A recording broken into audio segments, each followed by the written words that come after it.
How's it going, guys? Taki here, back with another video. Today we're going to be taking a look at player-owned farm, Farmhands.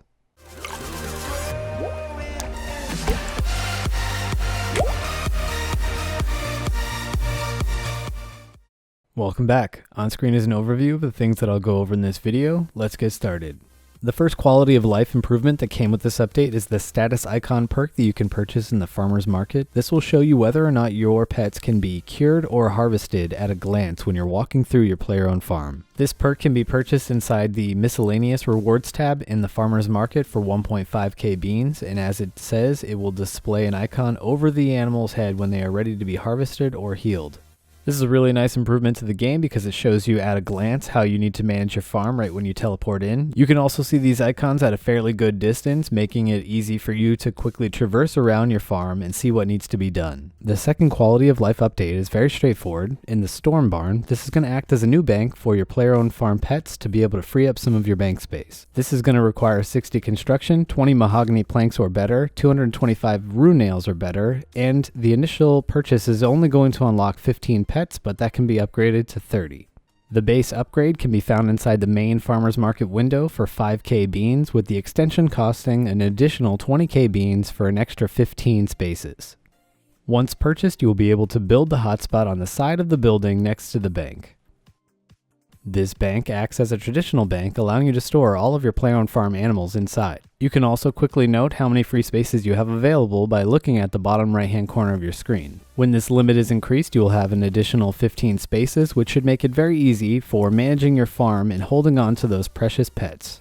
Now let's go over the core of this update, the Farmhands. First off, these Farmhands are going to be providing a service to you at the cost of beans. Babysitters will use 2, 5, and 10 beans depending on the size of the pen that you are using them in. Trappers will use 100 beans per use, and a collector will use 10 beans per use. A babysitter can be used to prevent the growth past adolescence of any pet inside a pen.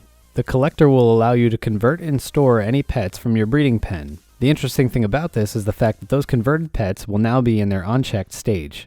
And finally, the trapper acts as a wildcard, allowing you to search out a random unchecked animal at the cost of 100 beans.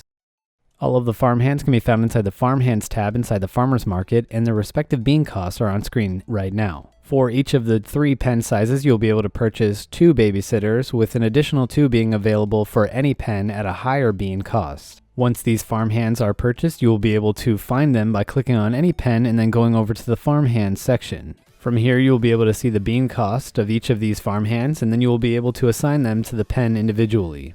The main benefit of this part of the update comes from the fact that you will now be able to ensure that your pets do not grow past the adolescent stage, meaning that you will be able to maximize bean value without managing your farm too actively. The hiring pool will also allow you to see at a glance the bean cost of each of the Farmhand services. The bean cost is so negligible for these services when you think about how much an adolescent pet is worth on the farmer's market. That being said, it is worth using the Farmhands that specialize in your pen size before you use the wildcards to lower your bean costs. If one of your wildcards is currently in service in another pen, you'll be able to see that by clicking on them and then reviewing the top right-hand corner of your screen. Next up, we have the collector, which is arguably the best aspect of this update. The collector will allow you to convert and store excess animals in your breeding pen into unchecked versions. The important thing to note at this point is the fact that unchecked versions of animals are the only ones purchasable on the Grand Exchange. The trapper is another interesting aspect of this update, allowing you to go out and search for random pets at the cost of 100 beans. Once he is purchased, you can find the trapper in the right-hand corner of the farmhouse near the bed. The trapper will need to be manually queued to be able to find a pet. You can do this by right-clicking on him and then sending him off. You will also be able to enable an option to be able to skip this on subsequent trips.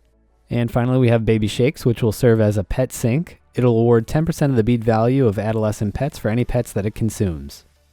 Using Baby Shakes is easy. You can just go through a dialogue option allowing you to trade in all of your pets in your inventory, or you can do them one by one. Baby Shakes will take on the name of any of the pets that it consumes in the same way that the Baby Troll does. Anyway, I hope you enjoyed this look at the Farmhands update.